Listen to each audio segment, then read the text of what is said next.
भाग्यर लेखा केबे भी बदली न थाए। बंधुगण आपण निश्चय शुणिथिबे लोक माने अनेक थर कहि थांती जे एहा मो भाग्यरे नाही किबा जदि एहा मो भाग्यरे थांता मो निश्चित भावरे पाई थांती किबा आपण निश्चित भावरे एही कथा शुणिथिबे जे भाग्य ठारू केही अधिक पाइबे नाही। आज मु भाग्य विषय कहूछि कारण आजिर कहानी भाग्य लिखन एक कौतूहलपूर्ण कहानी विषय उपरे आधारित। कहानीटी पंचदश शताब्दी जणे अति ज्ञानी पंडित एक गाँ रहुथिले। पंडित आखपाख पड़ोसी ग्रामर बहुत प्रसिद्ध थिले एवं एहा कारणरू से मध्य धनी थिले। पंडितंक परिवार बहुत बड़ नथिला। पंडित तांको पत्नी सह एकाकी रहुथिले कारण पंडितंकर कोनोसी पुओ नथिले। गोटे झियो थिला जिए निकटस्थ ग्रामर जणे धनी पुओ विवाह करथिले। विवाह पूर्व तांको ज्वाईंकु कानु फुंक करथिले एवं तांको झियर भविष्यत को ठीक भाବରେ पढ़िथिले। ता पर से झियो को विवाह करे दिले। किछि वर्ष मध्यरे पंडितक ज्वाई खराब काम रे फसी जाइथिले। जो खेल एवं मद्यपान प्रति तांकर खराब अभ्यास हो जाइथिला। धन रत्न सब सेठी सारी देइथिले एवं गरीब अवस्था रे से पहुंची जाइथिले। झियर एपरि दुर्दशा देखि पंडितक पत्नी अत्यंत दुख अनुभव करथिले एवं झियो को किछि सहायता करबा को पंडितक को कहिथिले। तो तांको पत्नी को एक कथा कही तांको सहायता करबा को बारण करथिले जे किछि समय पाई तांकर खराब समय चलिछि। आमे जेते चेष्टा करना काहे कि से माने निज भाग्य नथिबा जिनिस पाई परिबे। माने निज भाग्य रे नथिबा जिनिस पाइबा को सक्षम हेबे नाही। पंडितंक एही परि कथा हेतु तांको पत्नी अधिक दुखित हेउथिले एवं तांकर मन रे भाबुथिले जे जणे स्वार्थपर पिता अटंती तांको झियो को एते कष्ट रे देखिबा को परे मध्य सहायता करबा को मना करूछंती।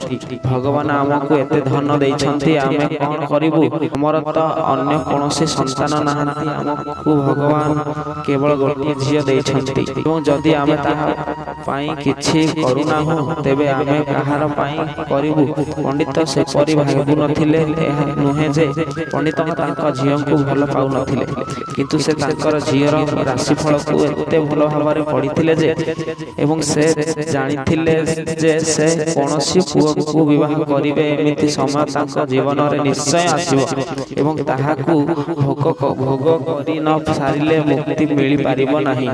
दिने गरीब अवस्था रे पहुंची जाइथिबा पंडितंक झियो एवं ज्वाई तांको घर को आसीथिले। पंडित एवं तांको पत्नी उभयंकु बहुत आदर सत्कार करथिले एवं सेमानंकु बहुत भल खाद्य खाइबा को देथिले। पंडितंकु साहाय्य मागिबा को झियो एवं ज्वाईर साहस नथिला। तेणु सेमाने किछि न कहि निज घर को फेरी आसीबा आरंभ कले किंतु मा तो मा अटंती। पंडितंक पत्नी रहि पारिले नाही। तांको एवं पंडितंक अनुमति बिना से गुप्त रे बुंदी लड्डू तैयारी करि सेथिरे सुना मुद्रा रखि देथिले एवं झियो ज्वाई को देथिले जहा द्वारा झियो ज्वाई किछि आर्थिक सहायता होई परिबे। पंडिताणी एहा मध्य जानिबा को पाइले जे ज्वाई हेतु झियो ज्वाई सेमानंक ठारू सहाय्य मागु नाहांती। तेणु से लड्डू रे लुचि रहिथिबा मुद्रा विषय झियो ज्वाई को किछि न कहि नथिले। एहा स्पष्ट जे जेते बेले सेमाने घर को जाई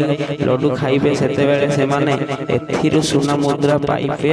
एही उपाय रे सहाय्य न मागी मध्य सेमानक निकट रे सहाय्य पहुंची जिवो। एहा मने मने भाबी पंडिताणी खुशी हेबा को लागिले। पंडितंक ज्वाई और झियो आदर्शवाद नेबा परे निज घर चली गले।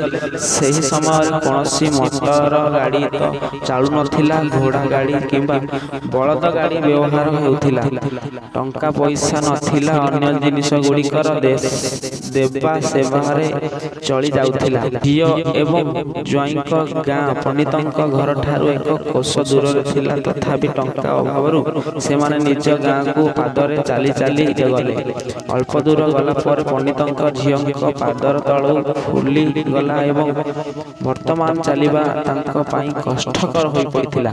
जेतेबेले पंडितंक ज्वाई देखिले जे तांकर पत्नी आदौ चली पारिबे नाही सेतेबेले से तांको घर को पहुंचीबा पाई एक घोड़ा गाड़ी भड़ा करथिले। उभय सीमा एवं स्त्री एही घोड़ा गाड़ी रे बसी घरे पहुंचीथिले किंतु सेमानक पाखरे घोड़ा गाड़ी को देबा को टंका नथिला। तेणु सेमाने पंडित ଦ୍ୱାରା ଦିଆଯାଇଥିବା ବୁନ୍ଦି ଲଡୁକୁ ସେହି ଗାଡ଼ି ବାଲାକୁ ଭଡ଼ା ଭାବରେ ଦେଇଥିଲେ। ଭଡ଼ା ଗାଡ଼ିବାଲା ସେଠାରୁ ବୁନ୍ଦି ଲଡୁ ନେଇ ଚାଲିଗଲା। ଗାଡ଼ିବାଲା ତାଙ୍କ ଘରକୁ ଯାଉଥିବା ବେଳେ ଏକ କିରାଣା ଦୋକାନ ଦେଖିଲେ ଏବଂ ଭାବିଲେ ଯେ କିଛି ବୁନ୍ଦି ମୋ ଘରର ଲୋକଙ୍କ ପେଟକୁ ପୂରେଇ ପାରିବ ନାହିଁ। ଏହା ଭଲ ଯେ ମୁଁ ଏହି ବୁନ୍ଦି ଲଡୁ ବିକ୍ରି କରି ସେମାନଙ୍କ ଠାରୁ କିଛି ଚାଉଳ କିଣିବି। ଘୋଡ଼ା ଗାଡ଼ିବାଲା ବୁନ୍ଦି ଲଡୁକୁ ଦୋକାନୀକୁ ବିକ୍ରି ଯେଉଁ ଗାଁରେ ସେ ଦୋକାନୀ ରହୁଥିଲେ ସେହି ଗାଁର ଜଣେ ବ୍ୟକ୍ତି ତାଙ୍କ ଘରେ ପୂଜା ଆୟୋଜନ କରିଥିଲେ ଏବଂ ପୂଜା ପାଇଁ ସେହି ପଣ୍ଡିତଙ୍କୁ ଡାକିଥିଲେ। ପୂଜାରେ ବ୍ୟବହୃତ ପ୍ରସାଦ ପାଇଁ ସେହି ବ୍ୟକ୍ତି ସେହି ଦୋକାନ ଠାରୁ ବୁନ୍ଦି ଲଡୁ ନେଇଥିଲେ ଯେଉଁଠାରେ ସେହି ଘୋଡ଼ା ଗାଡ଼ିବାଲା ବିକ୍ରୟ କରିଥିଲେ। ଦୋକାନୀ ମଧ୍ୟ ସେହି ବ୍ୟକ୍ତିଙ୍କୁ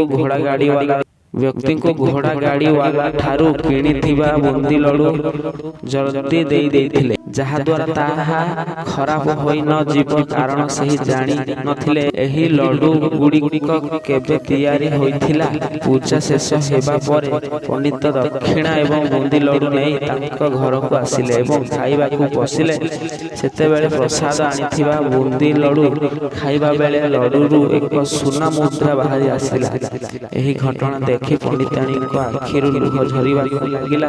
ଯେତେବେଳେ ପଣ୍ଡିତ ତାଙ୍କ ପତ୍ନୀଙ୍କୁ କାନ୍ଦିବାର କାରଣ ପଚାରିଥିଲେ, ପଣ୍ଡିତାଣୀ ପଣ୍ଡିତଙ୍କୁ ସବୁ କିଛି କହିଥିଲେ ଏବଂ ତାଙ୍କ କଥାକୁ ଭରସା ନ କରିଥିବାରୁ ପଣ୍ଡିତଙ୍କୁ କ୍ଷମା ମାଗିଥିଲେ। ପଣ୍ଡିତ ପଣ୍ଡିତାଣୀଙ୍କ ଲୁହ ପୋଛି କହିଲେ, ତୁମ ପରି ମୁଁ ମଧ୍ୟ ଆମ ଝିଅକୁ ବହୁତ ଭଲ ପାଏ, କିନ୍ତୁ ଯଦି ଆମେ ତାଙ୍କୁ ବର୍ତ୍ତମାନ ସାହାଯ୍ୟ କରୁ ତେବେ ଜ୍ୱାଇଁ ସର୍ବଦା ଆମଠାରୁ ସାହାଯ୍ୟ ଆଶା କରିବେ ଏବଂ ତାଙ୍କର ଖରାପ ଅଭ୍ୟାସ କେବେ ବି ଛାଡ଼ିବେ ନାହିଁ। ପଣ୍ଡିତଙ୍କ କଥାରେ ପଣ୍ଡିତାଣୀ ମଧ୍ୟ ମହତ ହୋଇଥିଲେ।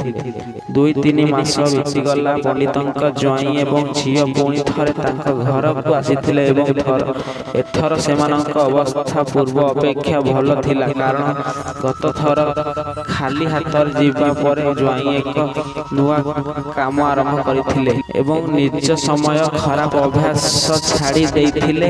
ବନ୍ଧୁଗଣ, ଭାଗ୍ୟର ଲିଖନ କେବେ ବଦଳି ନଥାଏ।